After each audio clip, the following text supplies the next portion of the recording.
نبينا وحبيب ربنا وطبيبنا وطبيب قلوبنا محمد صلى الله عليه وعلى آله وأصحابه وبارك وسلم الذي أرسله بالحق بشيرا ونذيرا وداعيا إلى الله بإذنه وسراجا منيرا فقد قال الله تعالى في كلامه المجيد وفي فرقانه الحميد জবান খুলে দারাজ কণ্ঠে জলজল ভাস্বর সত্যপূর্ণ মহিমান্বিত আল কোরআন আল কারীম থেকে আমরা তেলাওয়াত করব। আল্লাহ পাকের কাছে কামনা করব প্রত্যেকটি হরফের নূর আল্লাহ তাবারাকা ওয়া তাআলা যেন আমাদেরকে দান করে দেন। পড়েন আমিন। সকলে পড়ি আউযু বিল্লাহি মিনাশ শাইতানির রাজীম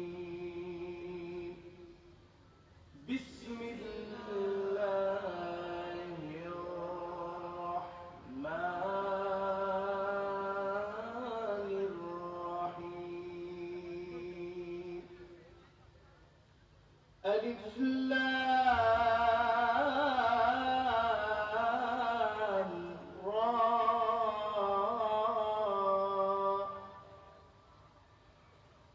كتاب أنزلناه إليك لتخرج الناس من الظلمات إلى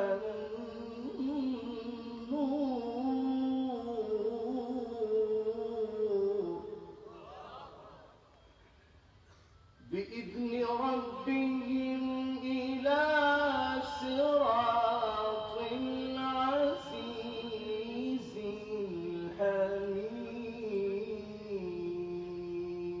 الحميد সকলে পড়ি সাদাকাল্লাহুল আযীম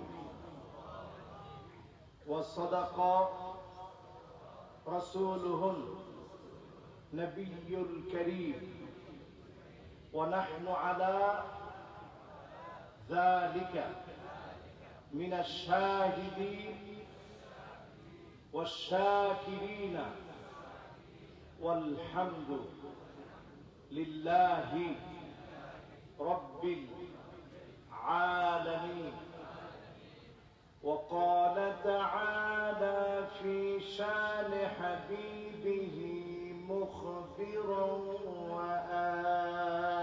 وآمرا إن الله وملائكته يصلون على النبي يا أيها الذين آمنوا صلوا عليه وسلموا تسليما اللهم صل على سيدنا مولانا محمد وعلى آله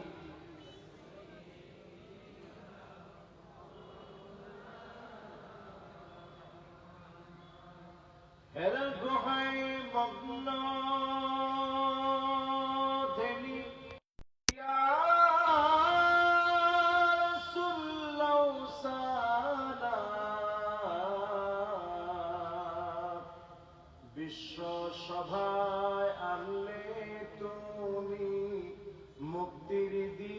شاء القرآن اللهم صل على سيدنا مولانا محمد وعلى آله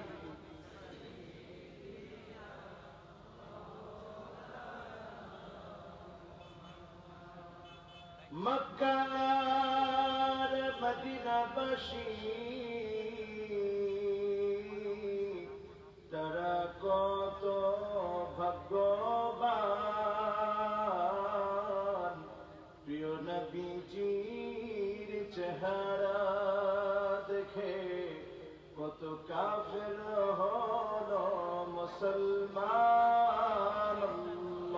আল্লাহুম্মা সাল্লি আলা সাইয়্যিদিনা মাওলানা মুহাম্মদ ওয়া আলা আলি সাইয়্যিদিনা مولانا محمد بلغ العلا بكماله كشف الدجى بجماله حسنت جميع خصاله صلوا عليه وآله।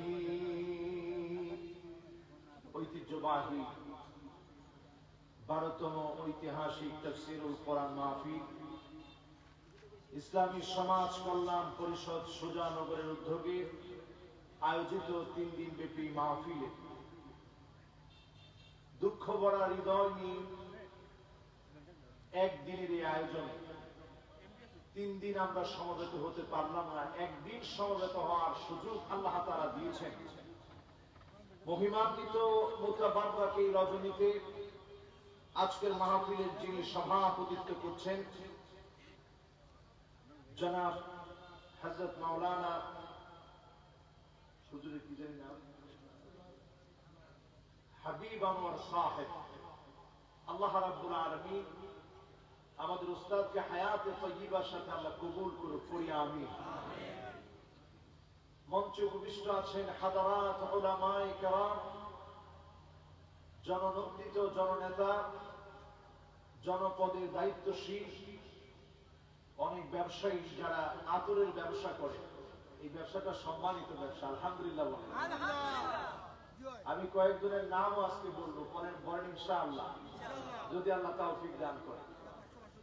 তো এই মাহফিলে ব্যবসায়ী যারা এসেছেন বসেছেন, সম্মানিত উলামা হযরত যারা এসেছেন বসেছেন, সামনে উপবিষ্ট আছেন মুরব্বিয়ানে কেরাম, আমার অত্যন্ত স্নেহে তারুণ্যের উচ্ছ্বাস, দিক দিগন্তের দিকপাল তরুণ প্রজন্মের আমার তরুণ ভাইয়েরা, পর্দার অন্ত আড়ালে শ্রবণরত আমার মা এবং বোনেরা, সকলকে জ্ঞাপন করছি উহাইয়িকুম বিতাহিয়াতিল ইসলাম, আসসালামু আলাইকুম ওয়া রাহমাতুল্লাহি ওয়া বারাকাতুহু।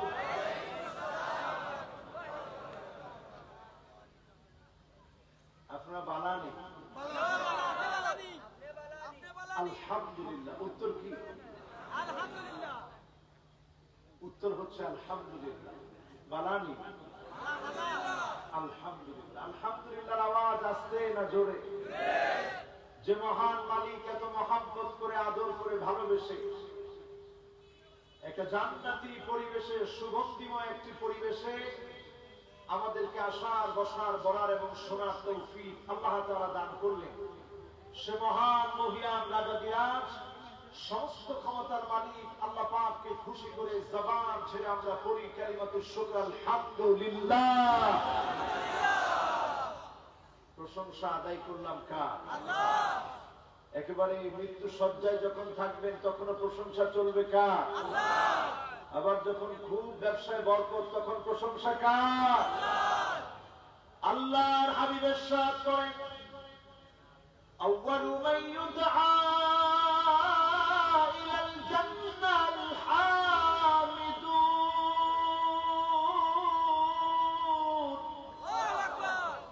আল্লাহর জান্নাতি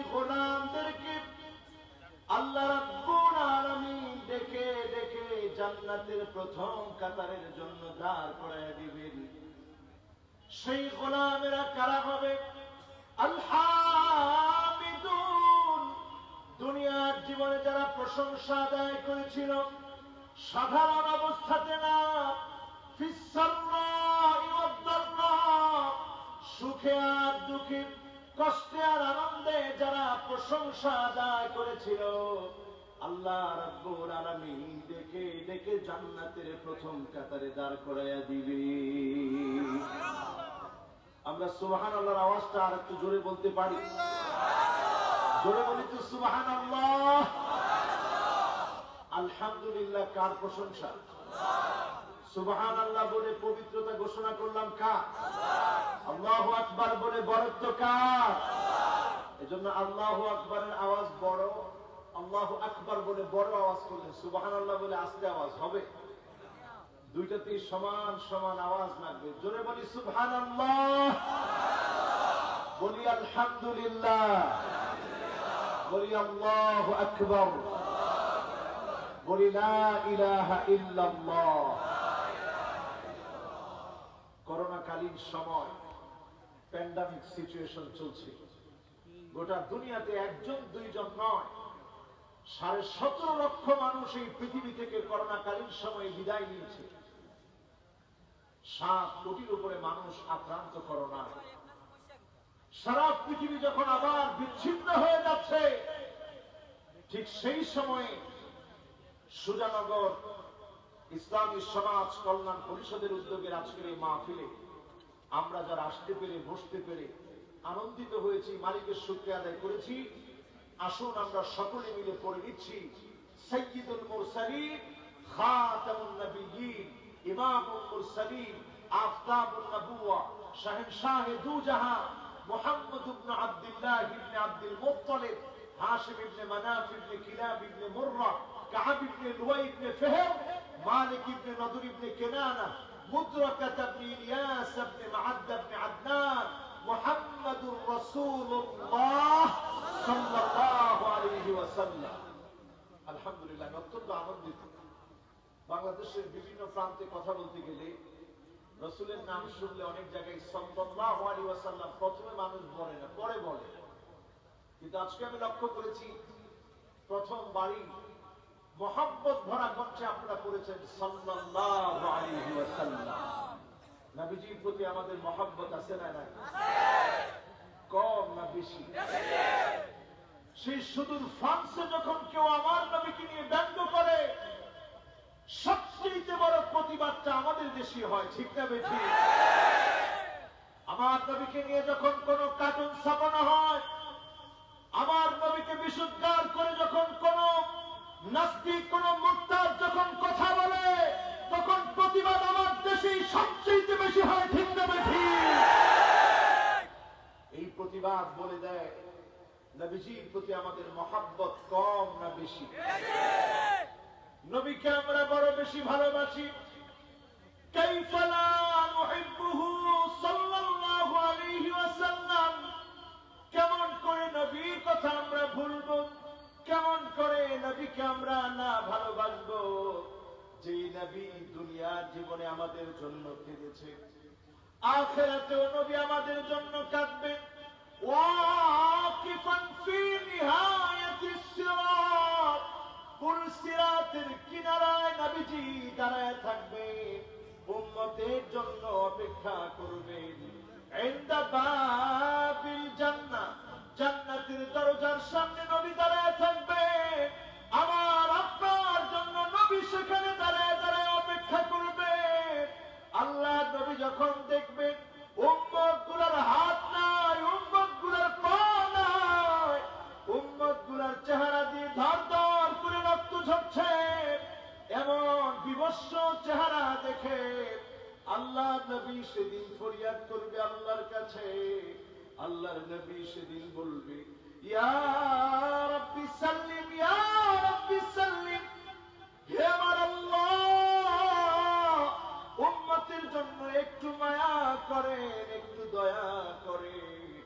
আল্লাহ মেহেরবানি করে আমার উম্মত গুলাকে নাজাত দিয়ে জান্নাতি বানায় দে। সেদিন নবীজি কাঁদবে, আমাদের জন্য কাঁদবে। ঠিক জান্নাতের দরজার সামনে দাঁড়িয়ে আল্লাহর নবী যখন জান্নাতের দ্বার রক্ষক ফেরেশতাকে বলবে দরজা খোলো, জান্নাতের দ্বার রক্ষক ফেরেশতা জিজ্ঞাসা করবে মান আনতা, কে তুমি? আল্লাহর নবী বলবে আমি মুহাম্মদ। জান্নাতের দ্বার রক্ষী ফেরেশতা বলবে বিকা উমিরতু লা আফতাহু লিআহাদিন ক্বাবলাক, ওগো আল্লাহর নবী আপনার জন্য আমি আদিষ্ট হয়েছি, প্রেরিত হয়েছি, কারো জন্য জান্নাতের দরজা খুলি নাই। আজকে যখন আপনি এসেছেন আমি জান্নাতের দরজা খুলে আপনার জন্য অপেক্ষায় দাঁড়ায় আছি। পড়েন আল্লাহু আকবার। সেই জান্নাতে ঢুকতে গিয়ে আল্লাহর নবী উম্মতদের কথা স্মরণ করবে। আল্লাহর নবী সেদিন বলবে হুররিমাতিল জান্নাহ আলাল উমাম হাত্তা তাদখুল উম্মতি, কোন নবীর উম্মত জান্নাতে যেতে পারবে না যতক্ষণ আমার গুনাহগার উম্মত গুলো আল্লাহর জান্নাতে না যাবে। আল্লাহু আকবার। সেই নবীর উম্মত আমরা আজকে দেখতে চাই সেই উম্মতেরা কারা কারা মাহফিল থেকে 50% শুনেই বাড়ি চলে যাবে। হাত উঠায় দেখা।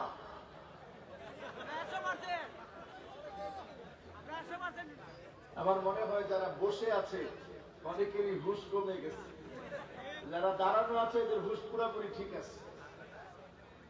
এবার আমি দেখতে চাই কারা কারা এই মাহফিল থেকে 80% পর্যন্ত শুনে বাড়ি যাবেন। হাত উঠা করে দেখা।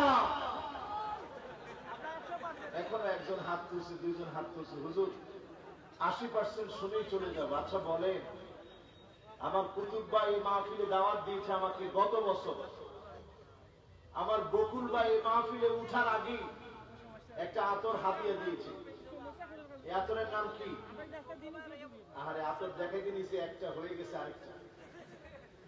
এই আতরের নাম কি? এটার নাম দেহনুল উদ।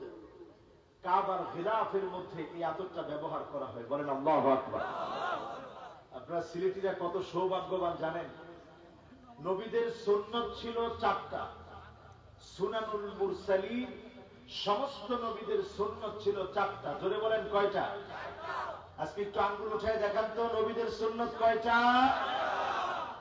কষ্ট হয়েছে? কষ্ট হয়েছে? এবার আঙ্গুলগুলো নামান। কয়টা সুন্নাত? নবীদের 1 নম্বর সুন্নাত ছিল আত্মীব। সমস্ত নবীরা সুগন্ধি ব্যবহার করত, আতর ব্যবহার করত সব নবীরা। নবীদের আরেকটা সুন্নাহ হচ্ছে আল হায়া। নবীরা লজ্জাশীল ছিলেন, সমস্ত নবীরা লজ্জাশীল ছিলেন, সমস্ত নবীরা লজ্জিত ছিলেন। বেহার মতো আচরণ আল্লাহ রাব্বুল আলামিন কোন নবী দ্বারা প্রকাশ করায় নাই। পড়েন আল্লাহু আকবার। নবীদের আরেকটা সুন্নাত হচ্ছে আসওয়াক, মিসওয়াক করা। নবীদের আরেকটি সুন্নাহ হচ্ছে আন-নিকাহ, বিবাহ করা। নবীদের সুন্নাহ কয়টা? 4টা।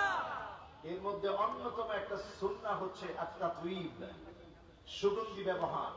ইমাম শাফিঈ রাহিমাহুল্লাহ তিনি বলতেন ইন্না তিবা জিদাল ইলম, যখন কেউ আতর ব্যবহার করে তখন তার জ্ঞানটাকে আল্লাহ বাড়িয়ে দেয়। করেন আল্লাহু আকবার। আপনাদের কার কার আতরের ব্যবসা আছে একটু হাত তুলে তো দেখি। ইটা ইটা কবল তো নাই। হ্যাঁ আলহামদুলিল্লাহ, যাদের যাদের ব্যবসা আছে সবাই আতর দিয়ে যাবে ইনশাআল্লাহ। আবার আপনারা নিজেরাও আতর মেখে যাবেন। করেন ইনশাআল্লাহ। আতর লাগাতে রাজি? আমার নবী বিশ্ব নবী যখন ঘুমিয়ে থাকতেন আম্মা জান হযরতে আয়েশা বলে রাসূলুল্লাহর ঘামের ভিতরে এত সুগন্ধি ছিল, আমি রাসূলুল্লাহর ঘামগুলোকে নিয়ে রাখতাম। আমার কাছে মনে হতো আতিয়াবু মিন রিহিল মিসকের ঘামের চাইতে আল্লাহর নবীর ঘাম অধিক সুগন্ধযুক্ত। আমি আয়েশা নবীজির ঘামগুলোকে রেখে দিতাম, বোতলের মধ্যে রেখে দিয়ে আমি আয়েশা রাসূলুল্লাহর ঘামগুলোকে আমি ব্যবহার করতাম। করেন আল্লাহু আকবার। আতরের ব্যবসার মধ্যে আল্লাহ অনেক বরকত দিয়েছে। সিলেটের ভাইদেরকে আল্লাহ বরকত দিয়ে ভরে দিয়েছে। করেন আলহামদুলিল্লাহ। এবার মাহফিলের 100% শুনে কারা কারা বাড়ি যাবেন হাত উঁচা করে দেখা। থাকবেন তো? সবাই থাকবেন? আমার মেহমানরা সবাই হাত তুলে ফেলছে, থাকবে। কাজে আমরা বেশি রাত করব না, অল্প কিছুক্ষণের মধ্যেই আমরা আমাদের মাহফিল শেষ করব। পড়ি ইনশাআল্লাহ। তেলাওয়াত করেছি সূরা ইব্রাহিমের শুরু থেকে। সূরাটার নাম কি? জোরে বলেন, সূরাটার নাম কি? ব্যক্তি হিসেবে কেমন? কথা বলেন। একজন কয় খুব বালা। আরে বালা না হইলে আল্লাহ তাআলা আমাদের জাতির পিতা কেমনে বানালেন? ঠিক না বেঠি? মুসলিম মিল্লাতের পিতা নবী ইব্রাহিম আলাইহিস সালাম পরীক্ষা দিতে দিতে যিনি উত্তীর্ণ হয়ে আল্লাহ রাব্বুল আলামিনের কাছে সেরা হয়েছেন, সেই নবীর নামে সূরা। আল্লাহ রাব্বুল আলামিন রাসূলুল্লাহর মক্কি জীবনীতে এই সূরাটা নাযিল করলেন। আয়াতের শুরুতে আল্লাহ নাযিল করলেন আলিফ লাম রা।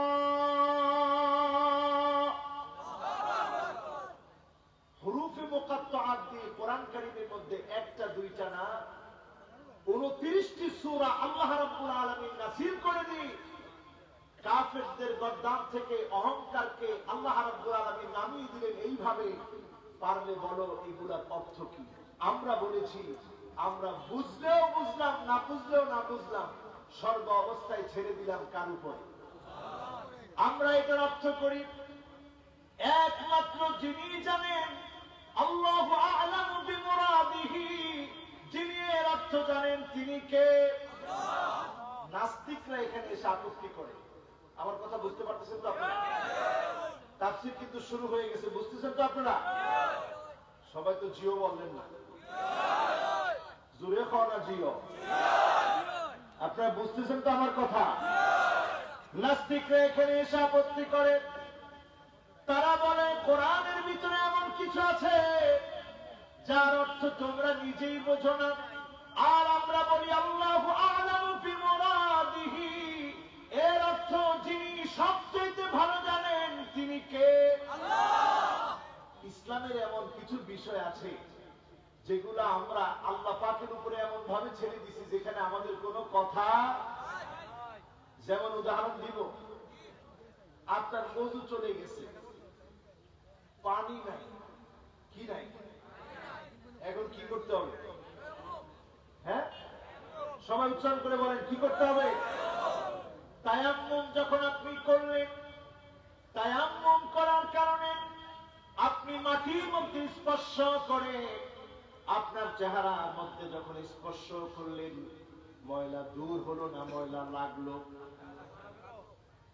কথা কও না, ময়লা তো আরো বেশি লাগলো। ময়লা লাগার পরেও যিনি আপনাকে পবিত্রতা দান করে দিলেন তিনি কে?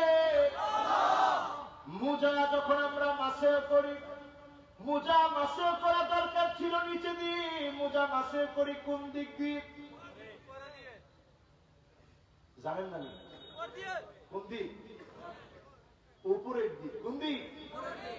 এই যে উপরের দিক দিয়ে মাসে করি। এই মাসে করার মধ্য দিয়ে আমরা বলি আমরা মেনে নিয়েছি, কারণ বিধান যিনি দিয়েছেন তিনি কে? আপনি যখন হঠাৎ করে পিছন দিয়ে কোনো কিছু বের হয়ে গেল, অজু ছুটে গেল, অজু ছুটে যাওয়ার কারণে অঙ্গ প্রত্যঙ্গ গুলা সবগুলো দৌত করতে হলো। এটার দ্বারা প্রমাণ হয়ে গেল আল্লাহ যেভাবে যেটা বলেছেন মেনে নেওয়ার নাম হচ্ছে মুসলমান। ঠিক না বেঠিক? শুরুতে আল্লাহ রাব্বুল আলামিন আলিফ লাম রা বলে আল্লাহ চ্যালেঞ্জ শুনে দিলেন। এই চ্যালেঞ্জ করার মধ্য দিয়ে কাফেরদের জবানের মধ্যে তালা লেগে গেল। কাফেররা স্বীকার করে নিল, এত সাহিত্য পড়লাম, এত সাহিত্য রচনা করলাম, এত কবিতা রচনা করলাম, আলিফ লাম রা অর্থ আমরা কেউ জানি না, একমাত্র যিনি জানেন তিনি কে? এবার আসেন, এরপরে আল্লাহ তাআলা বলছেন কিতাবুন আনজালনাহু ইলাইকা লিতুখরিজান নাস মিনায-যুলুমাতি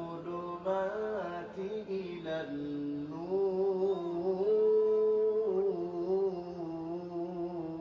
আল্লাহু আকবার। এমন একখানা কিতাব, এই কিতাব, যেই কিতাব আল্লাহ দিয়েছে মানুষকে অন্ধকার থেকে বের করার জন্য, জাহালত থেকে বের করার জন্য। আজকের পৃথিবীর দিকে তাকায় দেখে আমরা আধুনিকতার যুগে আমরা আবার যেন অন্ধকারের দিকে চলে যাচ্ছি, ঠিক না বেঠিক?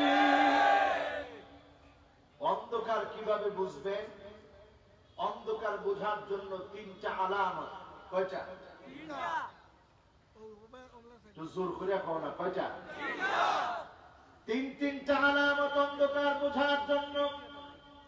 আজকের এই সুজানগরে বুঝে আপনি চিন্তা করবেন সারা বাংলাদেশ নিয়ে, সারা দুনিয়া নিয়ে অন্ধকারের মধ্যে আমরা আছি কিনা। অন্ধকার তো তখনই চলবে, অন্ধকার তো তখনই থাকবে মুর্শিদ, যখন আপনি তাকে দেখবেন নেককার মানুষকে, আলেমদেরকে, পরহেজগারদেরকে, ইসলামপন্থীদেরকে যখন নির্যাতন করা হবে, বুঝতে হবে অন্ধকার চলছে, আযাব চলে আসার সময় চলে এসেছে, ঠিক না বেঠিক? এখন আপনারা বলেন আমরা অন্ধকারের মধ্যে আছি কিনা? এখনো আবার অন্ধকার ভর করেছে আমাদের উপরে, ঠিক না বেঠিক? আলামত বুঝতে হবে তিন ভাবে। এক নাম্বার আলামত হলো আপনি যখন জেনে যাবেন আলেমদেরকে নির্যাতন করা হচ্ছে, জুলুম করা হচ্ছে, আপনি বুঝবেন অন্ধকার চলে এসেছে, যে কোনো মুহূর্তে আযাব আসতে পারে, ঠিক না বেঠিক? ও মুসলমান, এখন আপনি কিসের আযাবের অপেক্ষায় আছেন? আজকে তাকে দেখে রাতারাতি মানুষ মুশরিক হয়ে যাচ্ছে, মানুষের খবর নাই। আল্লাহর নবীর উম্মত গুলা ধ্বংস হয়ে যাচ্ছে, খবর নাই, ঠিক না বেঠিক? এটা সবাই ঠিক বললেন না, ঠিক কিনা? দুই নাম্বার আলামত দেখবেন আইয়ুতাআল মুগওয়িব। তাকিয়ে দেখবেন যখন খারাপ, দুশ্চরিত্র, লম্পট, বাজে লোক, ইতরদেরকে অনুসরণ করা হবে, অনুকরণ করা হবে।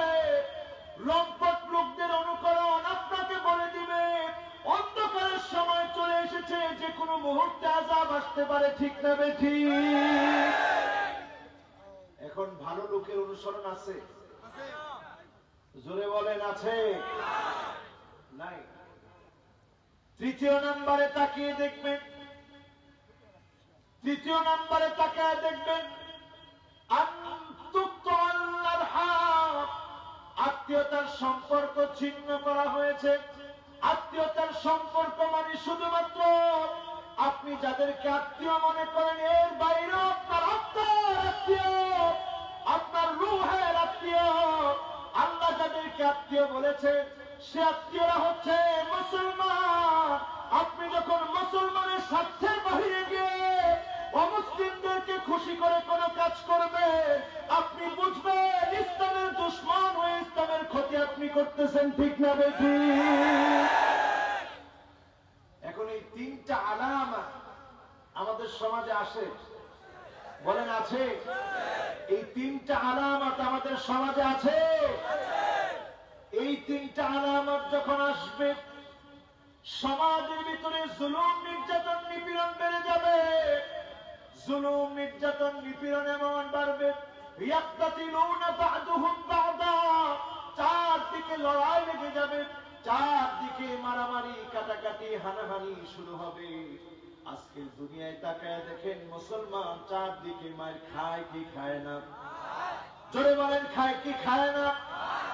15 লক্ষ আমার মুসলমান ভাইকে ইরাকে শহীদ করে দেওয়া হলো। সেই সময় মুসলমান কেউ কথা বলে নাই। এই বছর আমি তুরস্কে গেলাম, 1 লক্ষ 2 লক্ষ না, 45 লক্ষ সিরিয়া শরণার্থী এখন তুরস্কের মধ্যে ঘুরে বেড়ায়। জায়গায় জায়গায় মানুষ দেখলে ক্ষুধার্ত হয়ে হাত পাতে। মুসলমান হয়ে আজকে দেখতে হয় আমার মুসলমান কত কষ্ট আছে, কত জুলুম নির্যাতন নিপীড়নে আছে। আমরা আমাদের চোখে দেখেছি, ভাইরাল হয়েছে এই ভিডিওগুলো। ছোট্ট বাচ্চা চিৎকার করে বলতেছিল, আমার ক্ষুধা লেগেছে, আল্লাহ তুমি আমাকে জান্নাতে নিয়ে যাও, জান্নাতে অনেক নিয়ামত থাকবে, আর দুনিয়ায় থাকতে চাই না। ক্ষুধার সময় একটা রুটিও তো পাই না, ক্ষুধা পেটে সময় কাটাতে হয়। আল্লাহ তুমি তোমার কাছে নিয়ে যাও, তোমার কাছে আমি যেতে চাই। বলেন আল্লাহু আকবার। এই পৃথিবীর সমস্ত অন্ধকারগুলো থেকে মুক্তি দেওয়ার জন্য এসেছে এই কোরআন।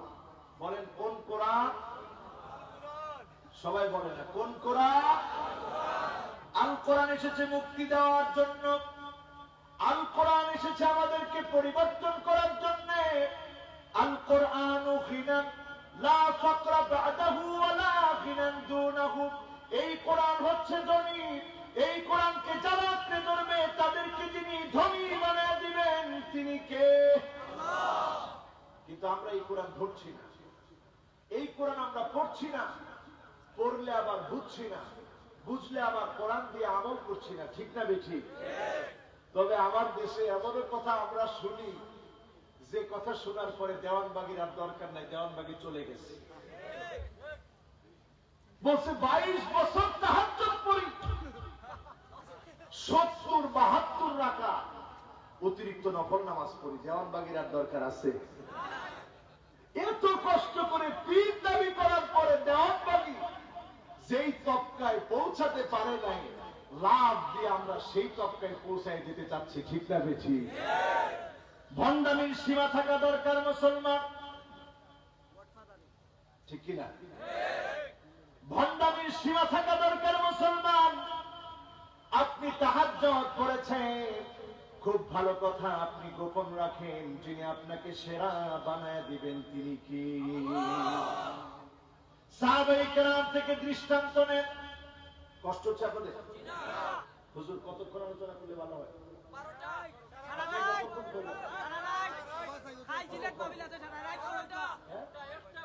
হুজুর কইছে 11:30। এখন 11:30 কে কে চলে যাবেন হাত তুলে? একজন চলে যাবে 11:30, দুইজন পিছন থেকে একজনে টানি ধরছে। ওই যাইতে ঠিক না বেশি? থাকবেন তো ইনশাআল্লাহ? 11:30 পর্যন্ত মাহফিল হোক, আপনারা চান? লিল্লাহে তাকবীর। আল্লাহ। আমার কাছে দেওয়ার মতো কিচ্ছু নাই, কিন্তু আপনারা বসে আছেন আশা নিয়ে। আমিও আল্লাহর কাছে ভিখারির মতো চাচ্ছি, আল্লাহ এমন কিছু তৌফিক দিন, এমন কিছু নূরানি কথা আল্লাহ বের করে দেন, যাতে করে আমার যুবকগুলো খোরাক পেয়ে আজকে এখান থেকে নিয়ত করে ফেলে তারা জীবনে কোনোদিন আর খারাপ পথে যাবে না। রাজি আছেন মুসলমান? আজকে দেখতে চাই এই মাহফিলে কি পরিমাণ যুবক এসেছে, যাদের বয়স 15 থেকে 30। তোমরা বলো তো আল্লাহু আকবার।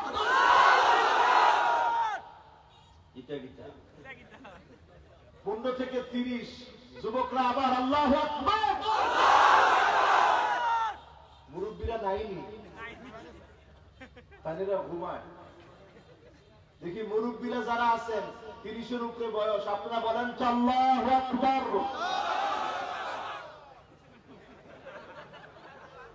তাদের আওয়াজে তাদের শরম পাইছে। এবার আপনারা আরেকটু জোরে, যুবকরা বলো তো আল্লাহু আকবার।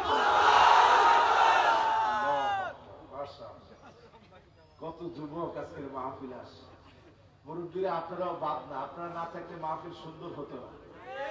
আপনারা ভালো দেখি তো আমার যুবকেরা এসেছে। ঠিক না ঠিক? যদি মুরব্বীরা বলতো মাহফিল হতে দেব না, আসতে পারতো তরুণরা? মুরব্বীরা আলহামদুলিল্লাহ যখন অনুমতি দিয়েছে আমরা মাহফিল করতে পারতেছি, আলহামদুলিল্লাহ বলেন। এবার মুরব্বীরা আবার বলেন আল্লাহু আকবার। আওয়াজ নাই। এবার যুবকরা একটু সাহায্য করেন, দুইজনে মিলে একত্রে বলেন আল্লাহু আকবার। বলেন ওয়াজ চলতেছে কোন জায়গায়? সুজানগর নিগিতা। কোন জায়গা গিয়া থামছি? হ্যাঁ, হ্যাঁ, নারায়ণগঞ্জ দিয়ে থামছি। যেখানে গিয়ে থেমেছি সেটা হলো এটা এমন এক কিতাব, যেই কিতাব পড়লে ভাগ্যটা পরিবর্তন হয়। আজকে মুসলমানের ভাগ্যে সবচেয়ে বেশি জুলুম আর নির্যাতন, ঠিক না বেঠি? আমার দেশের স্বাধীনতার 50 বছর পার হয়ে গেল, আজকে পর্যন্ত টকশোতে বিভিন্ন জাহের আমার দেশে বলে এই দেশটাকে স্বাধীন করেছি কোরআন দিয়ে রাষ্ট্র পরিচালনার জন্য নাকি না, কোরআন দিয়ে রাষ্ট্র চলবে এই জন্য নাকি তারা স্বাধীন করে না। আমরা বলতে চাই কোরআন দিয়ে রাষ্ট্র চলে, এটা স্বাধীনতাকামী প্রত্যেকটা মুসলমানের দাবি, ঠিক না বেঠি? তারা মনে করে কোরআন দিয়ে রাষ্ট্র চললে তাদের বিরাট ক্ষতি হয়ে যাবে। আচ্ছা বলেন তো, এই কোরআন এমন একটা কিতাব, এই কিতাবের ভিতরে নাই এমন কি কোনো কিছু আছে? সবাই বললেন না আছে। নাস্তিকরা প্রশ্ন করে, আচ্ছা ঠিক আছে বলেন তো দেখি, কতটুকু আটা দিয়ে কয়টা রুটি হয়? কোরআনের কোন জায়গায় আছে? এটাও কোরআনের মধ্যে আছে না নাই? সাহস নিয়ে বলেন আছে না নাই? ফাসআলু আহলায যিকরি ইন কুনতুম লা তা'লামুন। না জানলে যারা জানে তাদের কাছ থেকে জেনে নাও। পড়েন আল্লাহু আকবার। সুতরাং যে নিজে রুটি বানায় না সে তো জানে না কতটুকু আটা দিয়ে কয়টা রুটি হয়। এই কোরআনের ভিতরে আল্লাহ রাব্বুল আলামিন সকল তথ্য দিয়ে দিয়েছে। এই কোরআনের কাছে যারা এসেছে কোরআনের ছাত্রে রূপান্তরিত হয়েছে, আর যারা কোরআনের সাথে বেয়াদবি করেছে তাদেরকে যিনি ধ্বংস করে দিয়েছেন তিনি কে? ও মুসলমান, আজকের পৃথিবীর দিকে তাকায় দেখেন, আমরা আমাদের কোরআন করি না, কোরআন জানি না, অথচ মুসলিমরা আমাদের কোরআন নিয়ে তারা গবেষণা করে। ইহুদিরা আজকে আমাদেরকে পরিচালিত করতেছে, অন্ধকারের দিকে আমাদেরকে নিয়ে যাচ্ছে, আমাদের পরিবারগুলোকে ধ্বংস করে দিচ্ছে, আমাদের যুবকগুলোকে ধ্বংস করে দিচ্ছে, নতুন নতুন মতবাদ গুলা তারা আমাদের কাঁধে চাপায় দিচ্ছে, ঠিক না বেঠি? কখনো ইহুদিরা তৈরি করে দিয়েছে রাজার বাগ, কখনো তৈরি করে দিয়েছে কুতুব বাগ, কখনো কখনো তৈরি করে দিয়েছে দেওয়ান বাগ, আসলে নেই? সব বাগের অবস্থা কি হবে? দেওয়ান বাগের মৃত্যুর পরে মানুষের আনন্দ দেখে বোঝা যায় কোন বাগিকে এই জাতির মানুষ গ্রহণ করে নেয় নাই, ঠিক না বেঠি? আপনি অন্ধকারে আছেন কিনা বোঝার জন্য 10টা আলামত আজকে আলোচনা করতে চাই। শুনতে রাজি আছেন? কয়টা? জোরে কোন? 1 নাম্বার আলামত হচ্ছে আপনি বুঝে নিবেন আপনি অন্ধকারে আছেন না আলোর মধ্যে আছেন। যুবকেরা খুব খেয়াল করে শুনতে হবে। আনতারিফুল্লাহ ওয়া লাম তুআদ্দু হাক্কাহু। যখন আপনি বুঝবেন আমি আমার আল্লাহকে চিনি কিন্তু আল্লাহর হক আদায় করি না, আমি আমার আল্লাহকে চিনি আল্লাহর জন্য জীবন দিতে চাই না, আমি আমার আল্লাহকে চিনি আল্লাহর জন্য সিজদা দিতে চাই না, আমি আমার আল্লাহকে চিনি আল্লাহর জন্য খরচ করতে চাই না, আমি আমার আল্লাহকে চিনি আল্লাহর জান্নাতের জন্য প্রতিযোগিতা করতে চাই না, আমি আমার আল্লাহকে চিনি আল্লাহর জন্য জীবন দেওয়ার জন্য সিদ্ধান্ত নেই না। যখন আপনি দেখবেন আপনি বুঝে নিবেন আপনি অন্ধকারে আছেন, ঠিক না বেঠি? এখন যারা এখানে আছে যদি প্রশ্ন করি কয়জন লোক আল্লাহকে চিনেন, আল্লাহর হক আদায় করেন, সংখ্যা কম হবে না বেশি হবে? বলেন, কম হবে না বেশি হবে? সাহাবায়ে কেরাম কিভাবে আল্লাহর হক আদায় করেছেন? আবু বকর রাদিয়াল্লাহু তাআলা আনহু যখন খলিফা, তিনি কোথায় যেন চলে যায়, ওমর ফারুক রাদিয়াল্লাহু তাআলা আনহু একদিন পিছনে লাগলেন, পিছু নিলেন, আজকে দেখবেন কোথায় চলে যায়। পিছু পিছু গিয়ে দেখেন একটা ঘরের মধ্যে ঢুকেছে আবু বকর। ওমরে ফারুক রাদিয়াল্লাহু তাআলা আনহু দূর থেকে দাঁড়িয়ে আছেন, দেখার জন্য কখন বের হয়, কার বাড়ি এটা। দেখলেন ঘন্টা দুয়েক পরে আবু বকর বের হয়েছে। ওমরে ফারুক রাদিয়াল্লাহু তাআলা আনহু এবার পিছনে গেলে দরজার মধ্যে গিয়ে নক করলেন। দরজা যখন খুলে দেওয়া হলো, একজন বৃদ্ধা মহিলা চোখে দেখে না। ওমরে ফারুক রাদিয়াল্লাহু তাআলা আনহু জিজ্ঞাসা করলেন, একটু আগে যে লোকটা এসেছিল তাকে কি আপনি চেনেন, তাকে কি আপনি জানেন? বৃদ্ধা মহিলা বললেন, আমি চোখে দেখি না, আমি তো জানি না তিনি কে, কিন্তু লোকটা বড় ভালো মানুষ, আমার ঘরে আসে, কাজকর্ম করে দিয়ে যায়, থালা বাসন ধুয়ে দিয়ে যায়, রান্না বান্না করে দিয়ে যায়। হযরতে ওমরে ফারুক চোখের পানিগুলা ধরধর করে ছেড়ে দিলেন, আল্লাহকে ডাক দিয়ে বললেন, আল্লাহ, আবু বকর আমাদের জন্য কঠিন বানিয়ে দিয়ে গেল, আবু বকর আমাদের জন্য কঠিন বানিয়ে দিয়ে গেল। খলিফা হয়ে অন্ধ একটা বুড়ি মহিলার বাড়ি এসে রান্না বান্নার কাজে সহযোগিতা করে দিয়ে, থালা বাসনগুলো ধুয়ে দিয়ে, বাজার ঘাট করে দিয়ে আবু বকর এখান থেকে যায়। বলেন আল্লাহু আকবার। এই হচ্ছে আমাদের খলিফা, এই হচ্ছে আমাদের নেতা, এই হচ্ছে আবু বকরের দৃষ্টান্ত। আমার ভাইয়েরা, আমার বন্ধুরা, দ্বিতীয় নাম্বার আলামত, যে আলামত দিয়ে আপনি বুঝবেন আপনি অন্ধকারে আছেন কিনা, সেই আলামতটা হচ্ছে ওয়া আনতুম তাকরাউনাল কুরআন ওয়া লাম তা'মালু বিহি। এই কোরআন তোমরা তেলাওয়াত করো, কিন্তু এই কোরআন অনুযায়ী তোমরা আমল করো না। ঠিক না বেঠিক? দেখবেন তাদের পত্রে কি বলে, একজন এরকমও বলছে যে আমার জানাজা পড়ানোর জন্য তোমাদের লাগবে না, আমার বাপের জানাজা পড়ানোর জন্য তোমাদেরকে লাগবে না। আচ্ছা, তুমি কেমনে জানো তোমার বাপের জানাজা তুমি পড়াতে পারবা? এতটুকু পর্যন্ত হায়াত যে তুমি পাবা, এটার কোনো গ্যারান্টি আছে? বলেন, কোনো গ্যারান্টি আছে?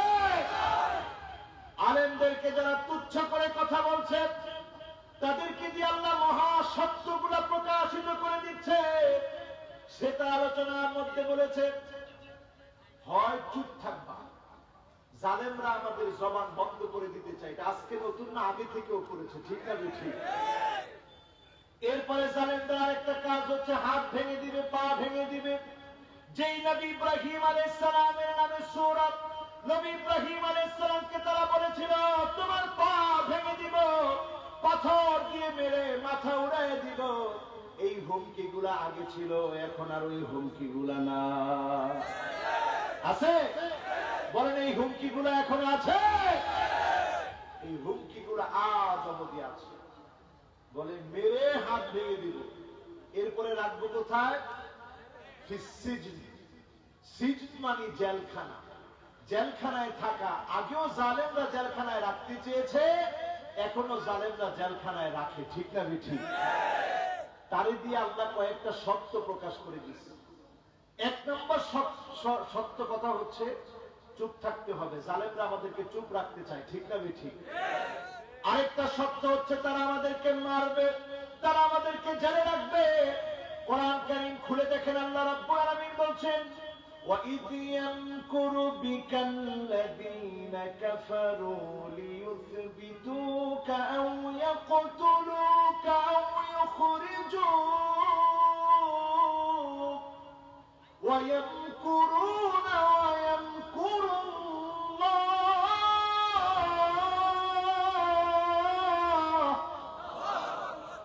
وَاللَّهُ خَيْرُ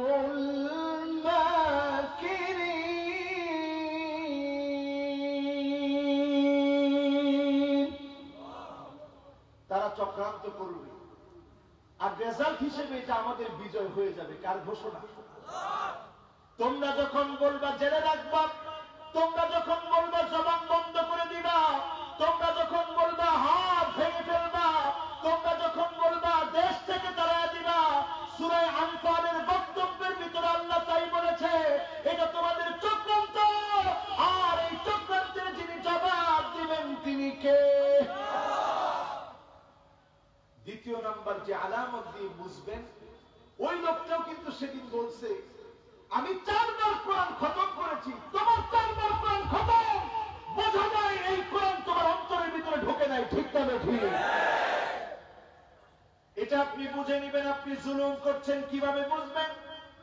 তাকরাউনাল কোরআন ওয়া লা তা'মালু বিহি, এই কোরআন কারীম পড়বে কিন্তু এই কোরআন অনুযায়ী আমল করবে না, এমন হতভাগা মুসলমান আছে না? গেল 2 নাম্বার, বাকি আছে কয়টা? 3 নাম্বারে আমার ভাইরা, ওয়া আনতুম তুহিব্বুনা নাবিয়াকুম, তোমরা তোমাদের নবীকে ভালোবাসো কিন্তু আতারাক্তুম সুন্নাতাহু, নবীজির সুন্নাতগুলো তোমরা ছেড়ে দাও। ঠিক না বেঠি? এটা তো সবাই ঠিক বললেন না। নবীজির সুন্নাত কি এখন আছে? যুবকেরা তোমরা বলো, সুন্নাত কি এখন আছে? আমি যদি একটা একটা করে ধরায় দিই, দেখবেন নবীজির সুন্নাত নাই। ইহুদিদের নীতি আমাদের ঘরে ঘরের মধ্যে এখন আছে। ঠিক না বেঠিক? 1 নাম্বার ধরায় দিই, চুল কাটে। আমার যুবকেরা চুল কাটে। লাআনাল্লাহুল কাযা, যারা কাযা স্টাইলে চুল কাটে তাদের উপরে আল্লাহ রাসূল বলছেন আল্লাহর লানত। কাযা কোন স্টাইল? ডানে চুল নাই, বায়ে চুল নাই, পিছনে চুল নাই, সামনের দিক দিয়ে গরুরে যে খের খাওয়া, এই খেরে পাড়ার মতো বড় বড় চুল আছে না নাই? তাইরা কি তা নবীজির সুন্নত মানছে না? কোন সুন্নত? নবীজির সুন্নত না, ইহুদিদের স্টাইল এখন আমাদের স্টাইল। ঠিক না ঠিক? আল্লাহর হাবিব বলেছেন লাআনাল্লাহুন নামিসা ওয়াল মুতানাম্মিসা, ওই মহিলার উপরে আল্লাহর লানত, যেই মহিলা বুরু প্রাক করবে তার উপরে আল্লাহর লানত। আজকে তাকায় দেখেন গ্রামে গঞ্জে সকল জায়গায় বুরু প্রাকের সংখ্যা কম না বেশি? হুজুর এটাতে বেশি বলছি কেন? কারণ আমাদের পকেটে টাকা নেই। তো এই টাকা দেয় কে? আপনারাই তো দেন। ঠিক কিনা বলেন? আজকের এখান থেকে যারা আসছেন, বুরু প্লাকের জন্য কোনো টাকা দেওয়া যাবে? এই টাকা দেওয়াও আপনার জন্য হারাম। বুরু প্লাকের কোনো টাকা দেওয়া যাবে? লাআনাল্লাহুল মুতাফাল্লিজাত, আমার মা বোনগুলোকে আজকে আপনি নিজে যখন পার্লারে পাঠালেন, তার সৌন্দর্যের নামে ডেন্টিস্টের কাছে পাঠিয়ে তার সৌন্দর্যের নামে দাঁতগুলোকে চিকন করলেন, সরু করলেন, লম্বা করলেন, আল্লাহ সৌন্দর্যের মধ্যে হাত দিলেন। আল্লাহর লানত, ফেরেশতার লানত, মানুষের লানত, বদদুয়া। এইরকম বদদুয়া যখন থাকবে তখন ওই নারীর পেট থেকে নেক সন্তান হবে তো? বলেন হবে? এরপরে আসেন আমার ভাইয়েরা, সমাজের দিকে তাকায় দেখেন, দাজ্জাল আসার আগে নারীদের ভিতরে 1টা না 2টা না, নারীদের ভিতরে 7টা বৈশিষ্ট্য চলে এসেছে। 1 নাম্বার বৈশিষ্ট্য হচ্ছে আন্নানা। আন্নানা মানে সবকিছু আমার নামে দাও, তোমার বাবার নামে দরকার নাই, মায়ের নামে দরকার নাই, ভাইকে দেওয়ার দরকার নাই, বোনকে দেওয়ার দরকার নাই, শুধু আমার দরকার। এমন মহিলা এখন আছে না? না আছে? 2 নম্বরে মান্নানা।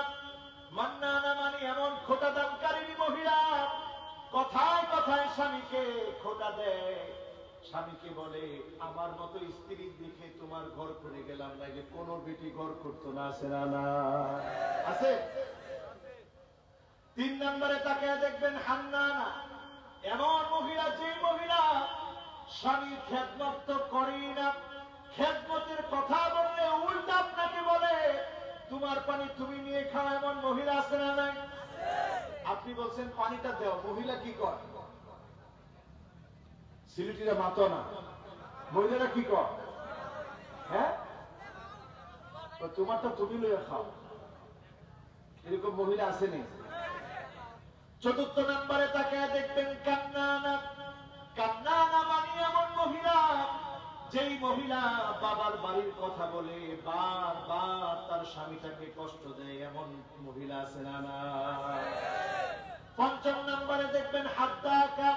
হাদ্দাকা মানে এমন মহিলা স্বামী কিনে দিলে পছন্দ করে না, স্বামী কিনে দিলে পছন্দ হয় না, অথচ আল্লাহর নবীর স্ত্রী খাদিজা রাদিয়াল্লাহু তাআলা আনহা কেমন স্ত্রী ছিলেন?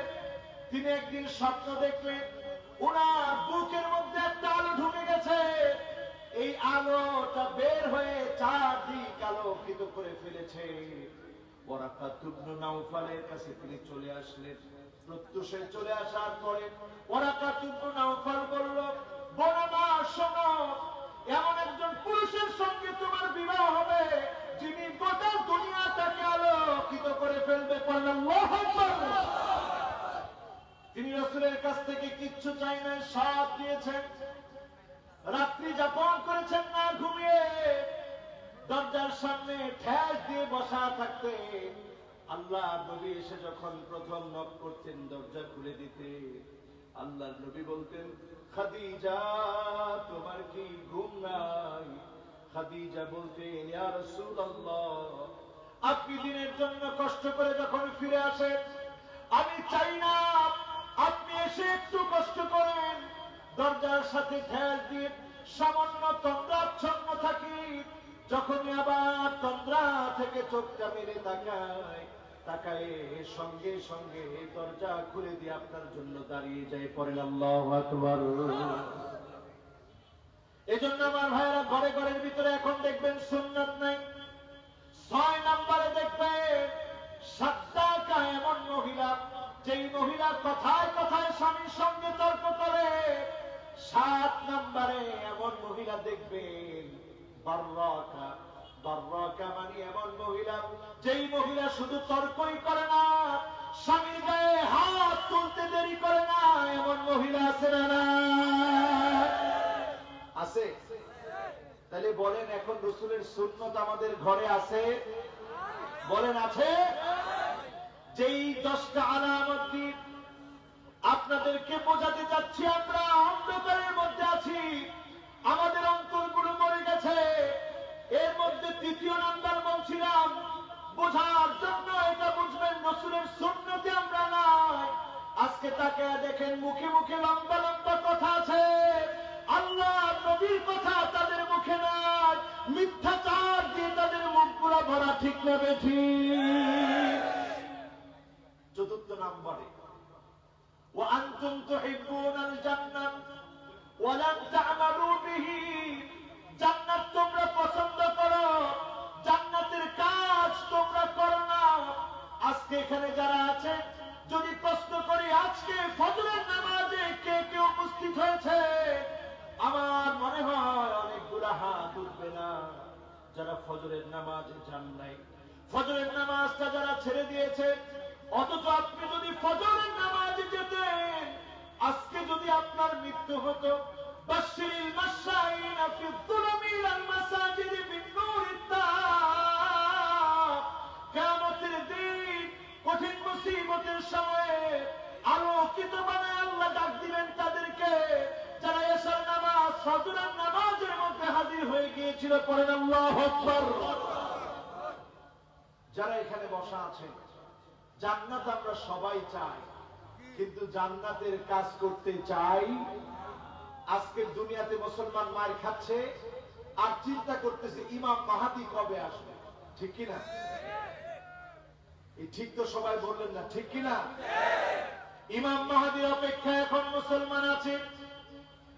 ভুয়া ইমাম মাহদী কয়েকজন অলরেডি দাবি করে ফেলেছে। সৌদি আরবে একজন ইঞ্জিনিয়ার বাংলাদেশে মুশতাক তার নাম, সে নিজেকে দাবি করে ফেলেছে ইমাম মাহদী। এর আগেও কয়েকবার দাবি করা হয়েছিল, বহুবার ইমাম মাহদী দাবি করা হয়েছে। ইমাম মাহদী দাবি করার পর একবার সৌদি আরবে হজ চলাকালীন সময়ে ইমাম মাহদী দাবি করে ফেলেছে একজন, যে আমি ইমাম মাহদী। ঠিক মাকাম ইব্রাহিমের সামনে সে দাবি করছে আমার নাম মুহাম্মদ বিন আব্দুল্লাহ। তার দুলাভাই দান করাই দিয়েছে যে এটা মুহাম্মদ বিন আব্দুল্লাহ, সেই ইমাম মাহদী। লোকেরা তো অবাক হয়ে গেছে। তখন জুলুম নির্যাতন চলছিল। লোকেরা চিন্তা করলো বাস ভালোই সুযোগ, আমরা এখনই বায়াত গ্রহণ করি। বায়াত টায়াত হয়ে গেল। সৌদি সরকার চিন্তা করলো কেমন করে এদেরকে দমন করি। আস্তে আস্তে গ্যাস দিয়ে দূরে নিছে। মাকাম ইব্রাহিম থেকে যখন একটু দূরে গেল, একটু পরে গুলি চালালো, প্রথম গুলিতে এসে লাগলো বুকের ভিতরে, মোহাম্মদ বিন আব্দুল্লাহ শীত হয়ে পড়ে গেল। যখন শীত হয়ে পড়ে গেছে, সব লোকের বোঝা হয়ে গেছে। ইমাম মাহাদিকে যারা মারতে আসবে, গুলি করতে আসবে, মাটি তাদেরকে গিলে খাবে। সুতরাং যাকে মাটি গিলে খায় নাই, বুকে গুলি লাগছে, সে ইমাম মাহাদি হতে পারে। ও মুসলমান, আজকে আমরা ইমাম মাহাদিকে তালাশ করি, অথচ আমরা ফজরের নামাজে যাই না, জান্নাতের কাজ করি না, আসহাবে কাহফের ওই যুবকগুলোর মতো হই না। আমি নিজে চোখে এবার ওই গর্ত দেখেছি, যেই গর্তের ভিতরে আসহাবে কাহফের যুবকেরা ছিল। ইজমির নামক জায়গার মধ্যে গিয়েছি তুরস্কে, যেখানে আসহাবে কাহফের যুবকেরা ছিল। সেই যুবকেরা যারা আল্লাহর উপরে তাওয়াক্কুল করে, দাকিয়ানুসের আক্রমণ থেকে বাঁচার জন্য গুহার মধ্যে আশ্রয় নিয়েছিল। আল্লাহর উপরে তাওয়াক্কুল করে যখন ঘুমিয়ে পড়েছে, 1 বছর 2 বছর না, 309 বছর তাদেরকে যিনি ঘুম পড়ায় রেখেছিলেন তিনি কে? 309 বছর ঘুমানোর পরে এবার উঠছে। একজন আরেকজনের জিজ্ঞাসা করে, কাম লাবিসতুম, কয়দিন ঘুমাইছো? কয় লাবিসনা ইয়াওমান আও বা'দা ইয়াওম, একদিন অথবা দিনের কিছু অংশ ঘুমিয়েছি, বেশি ঘুমাই নাই। পরে কয় খিদা তো অনেক লাগছে। চিন্তা করেন, আমরা আধা বেলা ঘুমালে কি পরিমাণ খিদা লাগে। 309 বছর ঘুমানোর পর কেমন খিদা লাগছে। খানা আনার জন্য দোকানে গেল, ওই মুদ্রা গুলা যখন দিল, মুদ্রা দেখার পরে দোকানদার অবাক, এত পুরান মুদ্রা কোথায় পেলে? লোকেরা ভয় পেয়ে গেল, মনে করলো দাকিয়ানুস হামলা করবে। দোকানদার বলল, না না, জালেম দাকিয়ানুস আর না, তাকে আল্লাহ শেষ করে দিয়ে তোমাদের কুরবানির কারণে ইসলামকে বিজয়ী করে তাওহীদকে আল্লাহ প্রতিষ্ঠিত করে দিয়েছে। বলেন আল্লাহু আকবার। ও মুসলমান যারা আজকে এখানে বসেছে, আগামী দিনের বিজয় তো আমাদের বিজয়। যতই দেখবেন জুলুম অন্ধকার বেড়ে গেছে, আপনি বুঝে নিবেন ইসলাম একটা সময় আবার আমাদের সামনে আসবে, কালেমার পতাকা পতপত করে উঠবে, কোন জালেম আটকে দিতে পারবে না এবং পারবে না। ঠিক না বেঠিক? সেই আন্দোলনের জন্য যদি কোরআনের পক্ষে আমাদের জীবন দিতে হয়, আমরা কি জীবন দিতে রাজি? এই কোরআনের একটা আয়াত নয়, এই কোরআনের একটা কালেমা নয়, এই কোরআনের একটা শব্দ নয়, এই কোরআনের একটা হরফ নয়, নুক্তার পরিবর্তন করলে কারা কারা জীবন দিতে রাজি? যদি হাত তুলে আমাকে দেখা।